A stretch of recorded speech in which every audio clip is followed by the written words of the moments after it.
Hello and welcome. I'd like to have just a little look at your ears before we get into the massage, if you don't mind. Just want to make sure there aren't any open cuts, anything we need to avoid. Alright.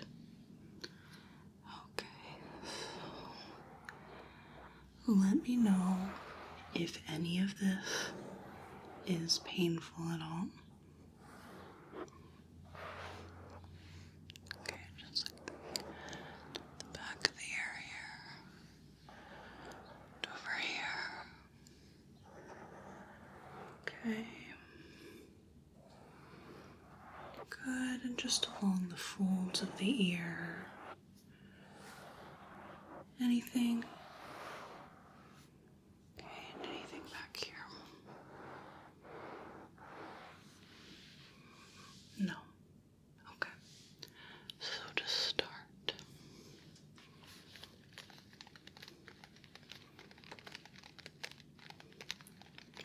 I have a couple of tools I'd like to use, both for preparation and for relaxation. So I have this peacock feather here. I have some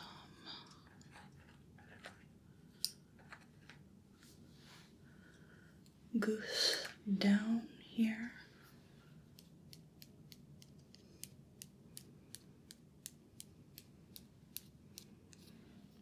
Very fuzzy. And then I have a crane feather here. And I'm just going to use these to clean up your ears so that we don't have any dust or anything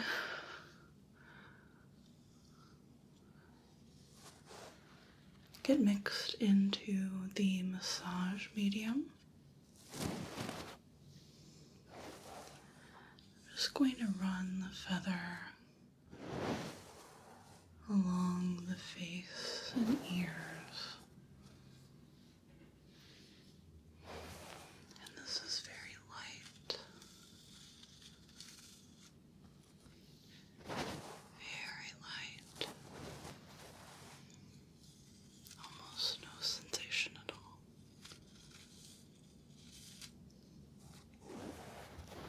It's all over.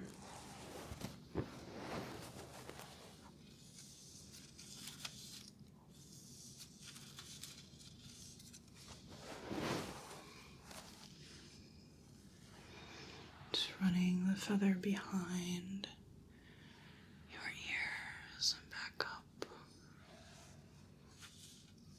along the forehead and behind here, back down.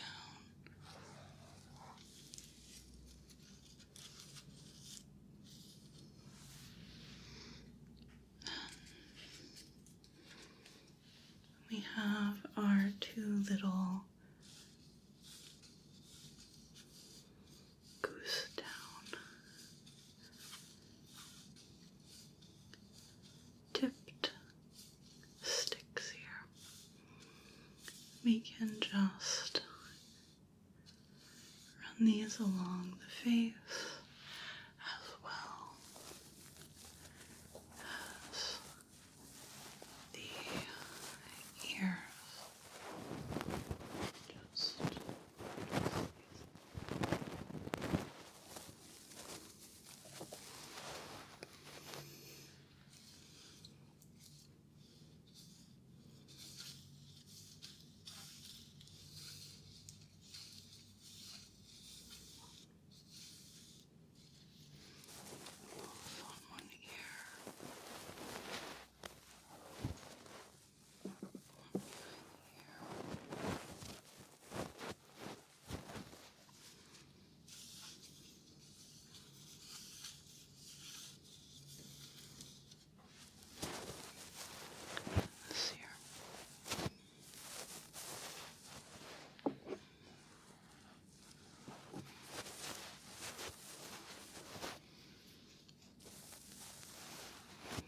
just to catch any dust behind the ears, the helixes, the helices, folds of the ear.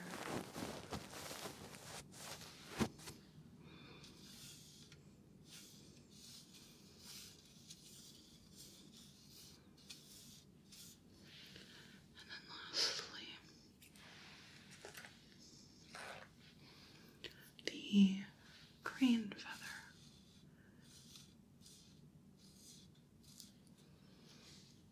Just going to do any finishing here with this feather.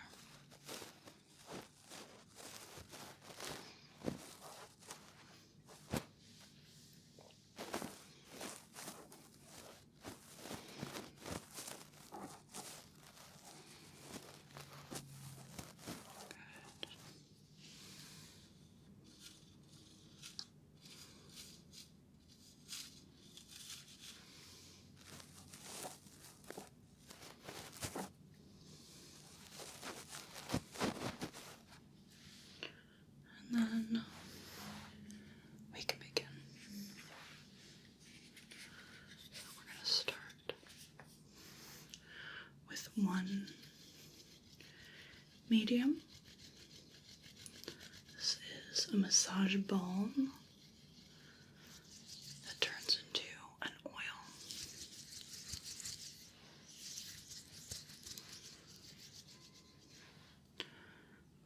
We're just going to apply the oil onto the ears, in front of the ears, along the back of the ears. Let me know if at any point there is too much pressure or if anything hurts at all.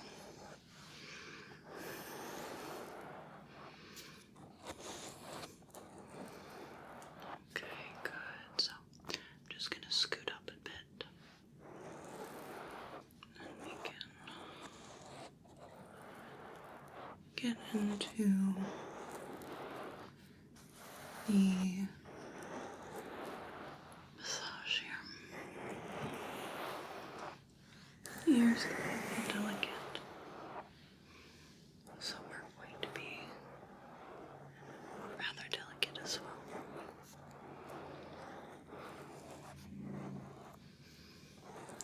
Just generally distributing the oil, and then we can come in with some finger circles.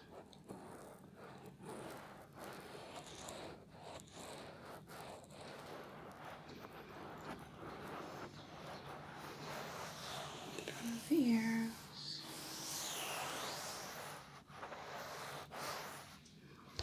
Behind the ears.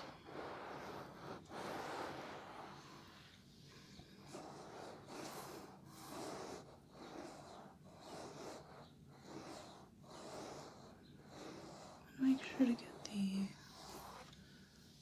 surrounding areas of the ears as well, because there can be quite a bit of tension back here as well as in front.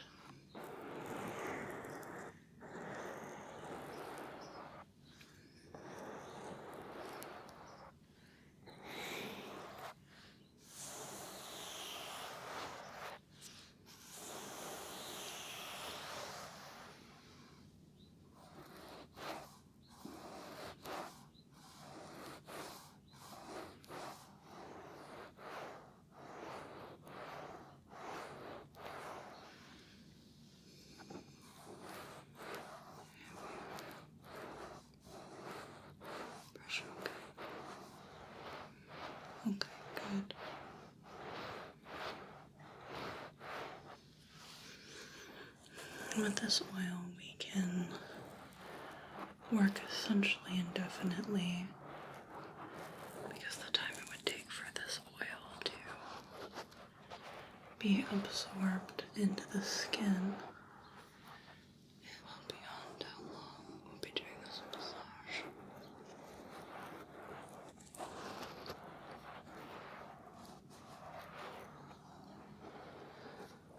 Just work in these folds here, one ear at a time. There. You can hear the owl calls. It's getting to be that time of the evening. We may be hearing them quite a bit.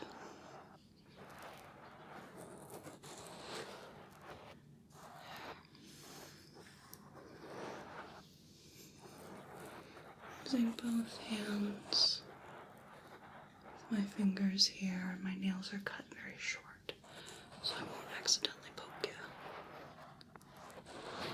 Just working around in the ear folds.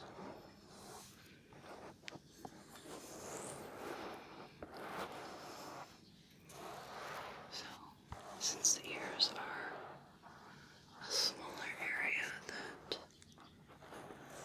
doesn't have too many massage strokes involved, we're doing some circling, rolling, pinching, that sort of thing, but otherwise it's a bit repetitive.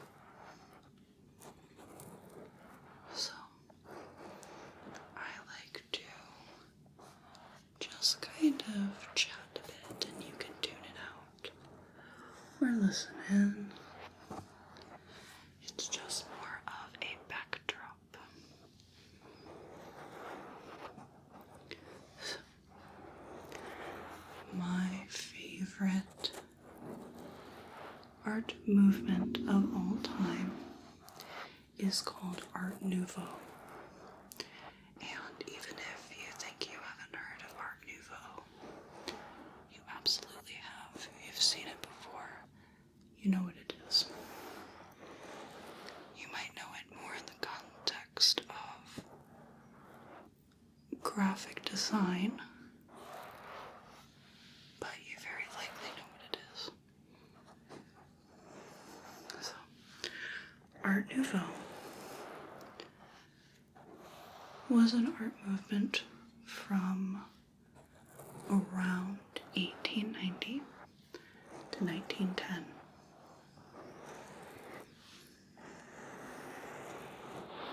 So the tail end of the Victorian era and most of the Edwardian era.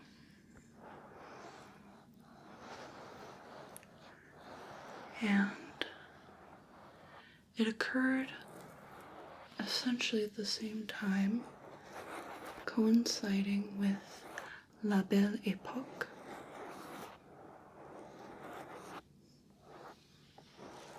which means the beautiful era in French, and La Belle Époque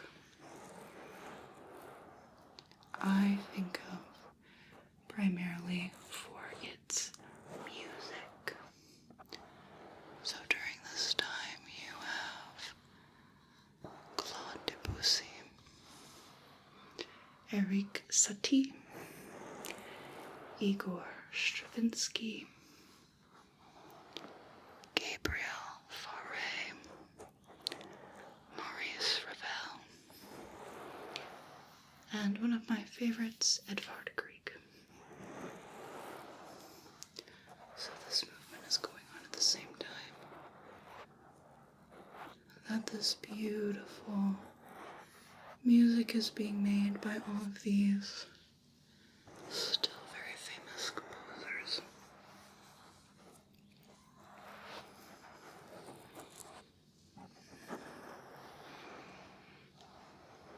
Coming by in the ears here, just doing some circles behind. So Art Nouveau is known by many different styles, or many different names rather. It's known as Jugendstil, Secession, Liberty style, Tiffany style, modern style, and it basically had a different name in most countries you went to. It started primarily in Europe and the US, and then kind of expanded from there. So Jugendstil is more German. Secession, Austrian. Liberty style, for example, I believe in Italy. Tiffany style in the US. And there are many more names. Many more names. And its origins come in part from the British arts and crafts movement. And you can see those similarities, for example, in Swans by Walter Crane and William Morris patterns.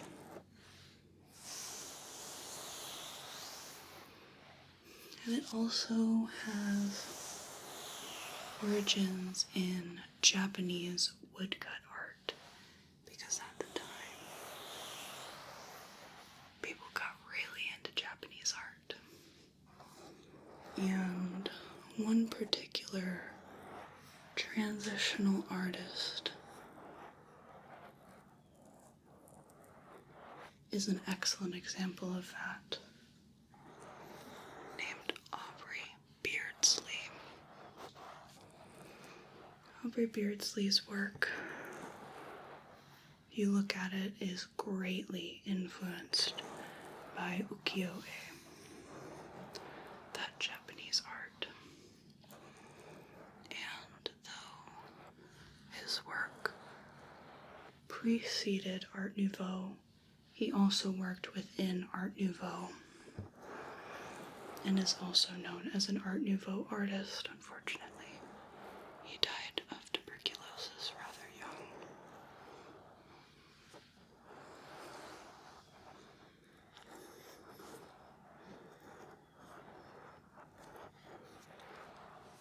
So what was different about Art Nouveau? I like to think of it as one of the most turnaround kind of art forms, in that before you had, like Impressionism, and people loved painting in the old styles like we saw in the Renaissance. People had kind of been painting that way for a long time. And at the turn of the century is when you see things like Cubism and Dadaism and Art Deco, things like that. So things start to get weird.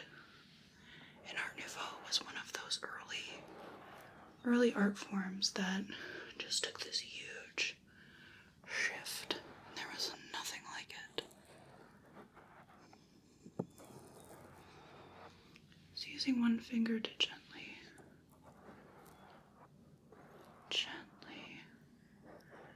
stroke along each ear. So instead of these realistic landscapes and portraits and things of that sort, there were a lot of organic elements, a lot of a focus on flora and fauna.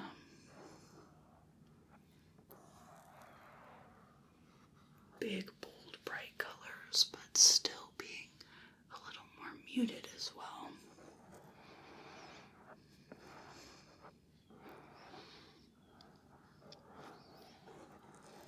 And Art Art Nouveau was a little different because it was conceived of as what's called a Gesamtkunstwerk, which is German for total work of art. So it wasn't just a style of painting. It wasn't just a style of architecture. It was a style of everything. Anything that could be art was involved in Art Nouveau. And Art Nouveau often gets mixed up with Art Deco. And they are very different.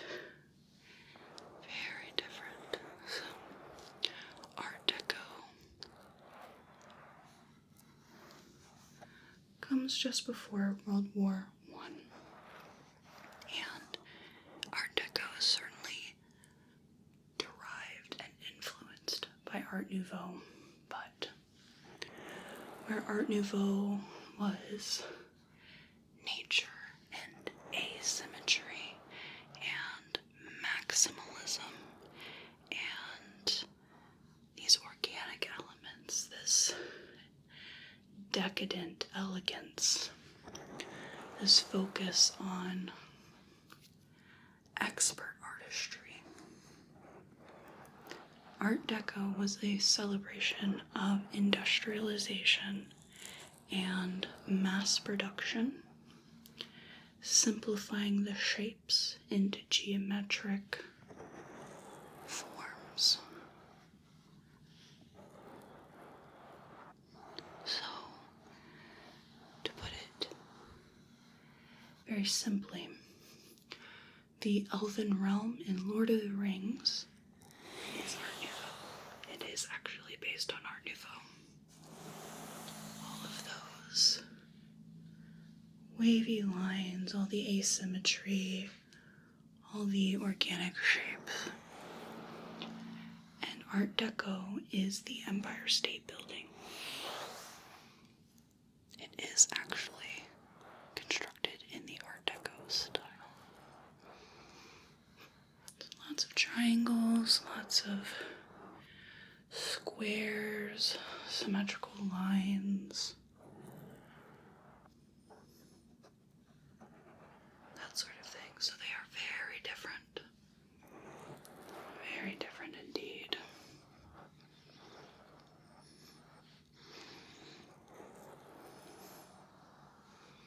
Now, like I said, Art Nouveau was a Gesamtkunstwerk. So it encompassed everything.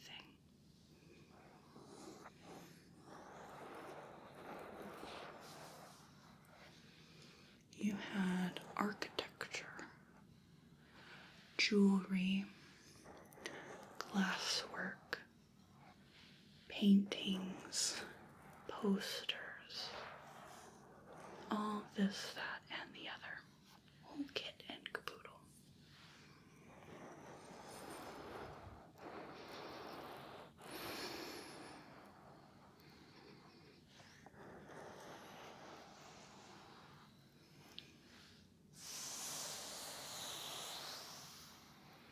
So some of our main players in Art Nouveau, in architecture, you have Victor Horta and Hector Guimond. In paintings, you have Aubrey Beardsley, and you have Gustav Klimt, who you may know of from the piece The Kiss, which is not my favorite at all. Hate that piece, but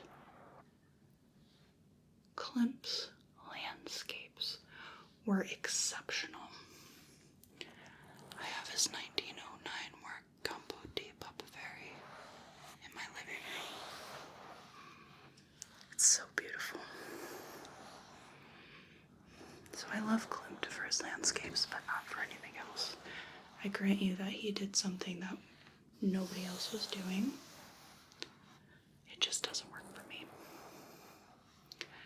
You have graphic artists like Alphonse Mucha, arguably the most famous of the Art Nouveau artists.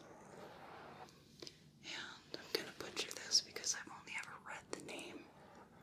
I don't do well with French. But you also have Henri de Toulouse-Lautrec.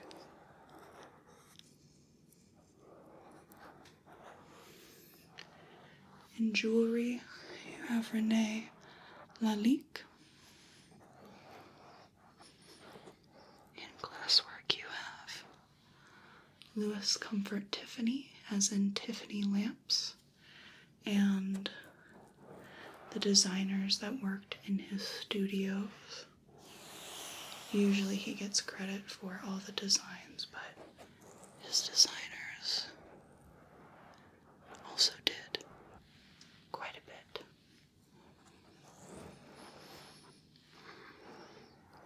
You have sculpture, metalwork, furniture. Unfortunately, a lot of these pieces, besides the paintings and the graphic art, are exceptionally hard to find unless you're willing to shell out a lot of money. Because Art Nouveau really didn't embrace mass production. It certainly wasn't a Luddite type of art form. Especially, they used a lot of metalwork, a lot of ironwork, a lot of cool glass techniques, things of that sort. But there was a big focus on the craftsman creating a piece. And a lot of pieces were very complex and complicated and could not be replicated by mass production, except for little trinkets. But that was kind of the point.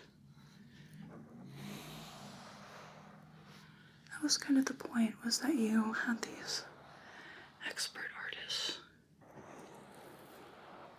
that were making these beautiful pieces that were one of a kind. They were luxurious.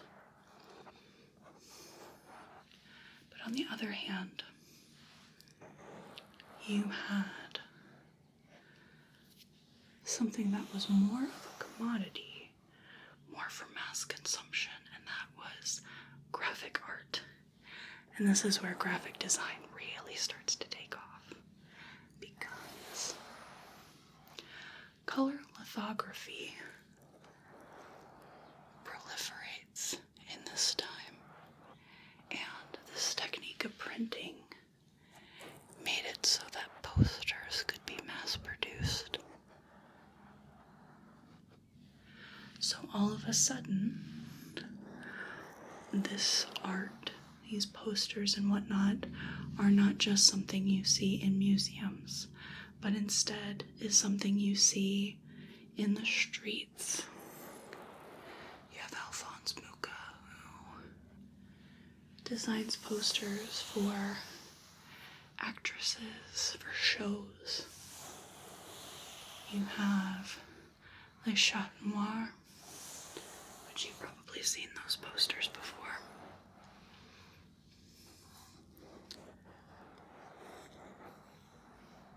And you get all these advertisements. But it sounds more fancy. Advertisement. I'm going to get some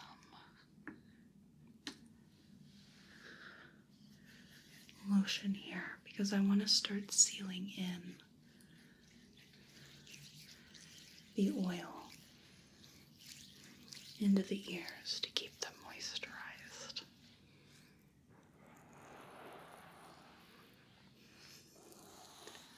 So, for example, Alphonse Mucha's works, the most famous ones tend to be the designs he did for ads. For example, his 1897 work for Job cigarette papers, which feature this woman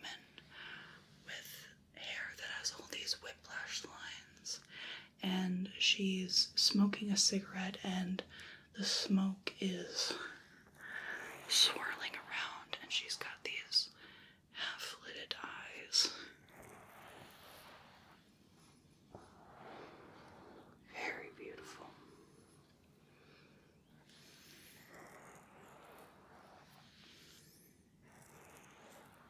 So all of a sudden, there was so much more beauty in the world, right in public, right for public consumption. Even the ads were gorgeous.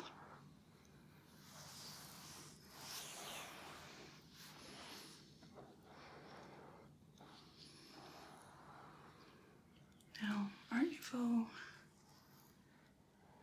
didn't last very long, right? Only about 20 years. And funnily enough, with such a very unique style, it grew old quite quickly for people. There was this exposition in Paris in 1900 that was considered the peak of Art Nouveau, and then artists were moving on. They would eventually go into, for example, Art Deco. And Art Nouveau would experience periodic revivals, but nothing quite like what it had at the turn of the century, when there were these buildings that were designed in the Art Nouveau style. The subway, how do you say it, at Paris Metro, there are still some subway, it's just decorating the subway entrance. Can't quite describe succinctly what that is. You know, you have these gates that are made of all these vining shapes.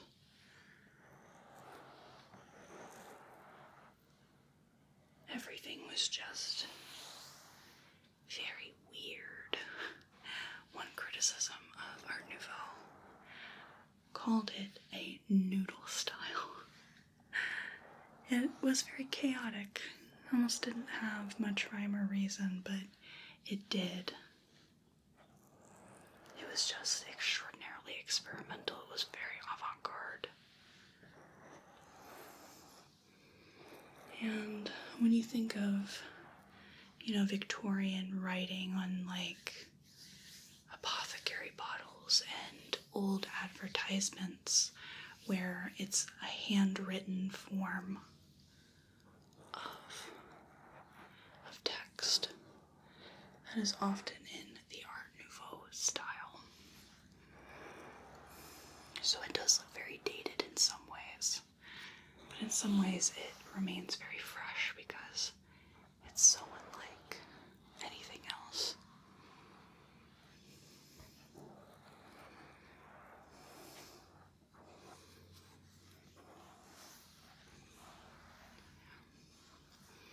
I myself have kind of decorated my house in the Art Nouveau style. So because you can't generally get Art Nouveau pieces, actual furniture pieces, you do a mix of French style, although with less ornamentation. Not like as ostentatious as the Rococo style. Just a French style. And traditional, maybe even a bit of transitional. So that's like, I have a medallion rug in a traditional style, wingback chairs, tables with cabriole legs,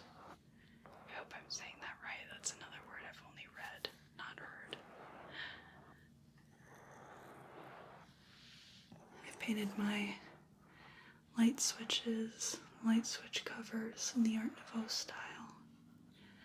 My hand soap dispenser in my bathroom is Art Nouveau. I painted it myself, designed it, painted it. It's orchids, orange orchids.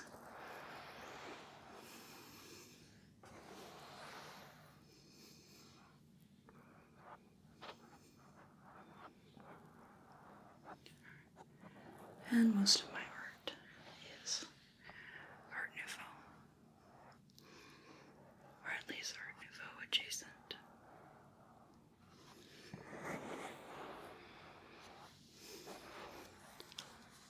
That's just a little bit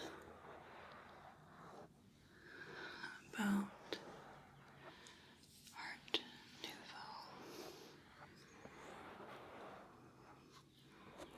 And I get last little bit of lotion here. Not too much, just a little bit. Because I want to get any areas that just really soaked up the moisturizer.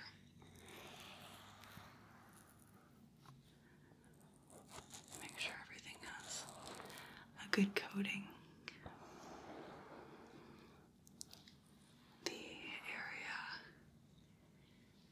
in front of, behind, and on the ears is going to be very moisturized, very soft, well hydrated.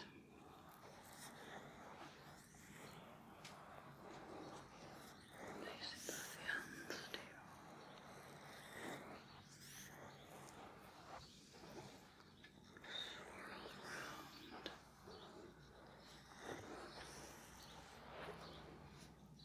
Swirl around. Ears. Using my pinkies behind the ears and my blunt fingertips here on the folds in the ear.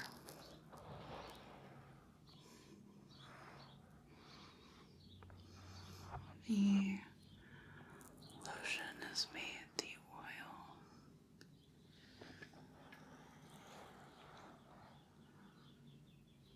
contained so that it's under this layer of moisturizer and it seals in the hydration so your ears don't feel greasy at all. They have a bit of a shine to them, but that is likely going to mattify as I continue to stroke the ears.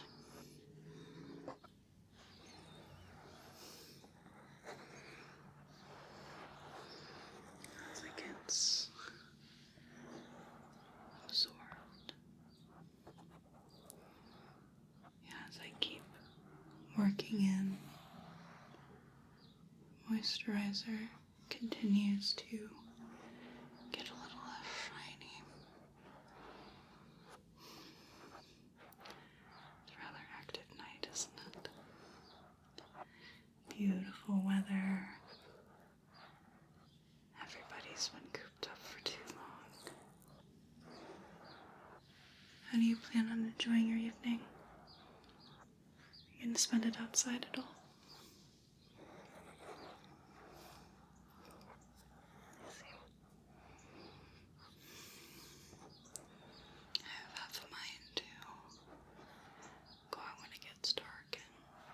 I like to sit on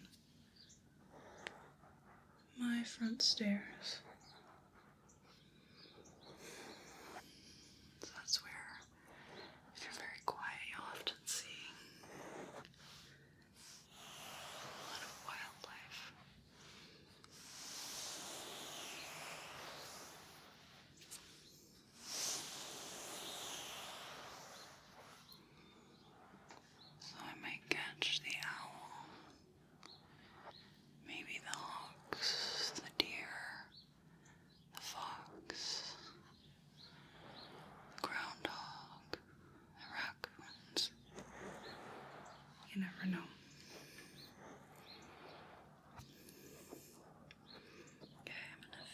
working this into the fold of the ears specifically, because that's where the oil can kind of build up and not absorb, and then it just kind of attracts hair and dust.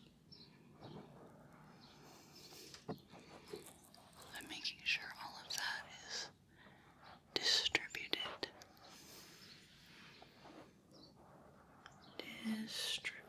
along and around and inside the ear, as well as behind the ear. I want to make sure to get back there.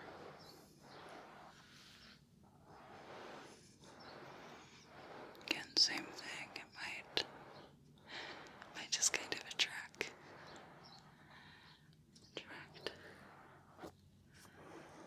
bits of debris.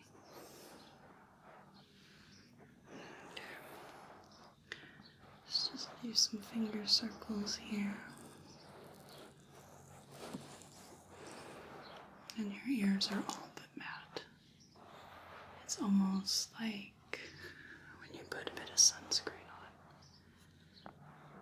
There's just that bit of sheen.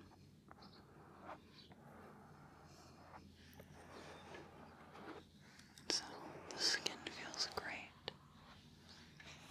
Skin looks great.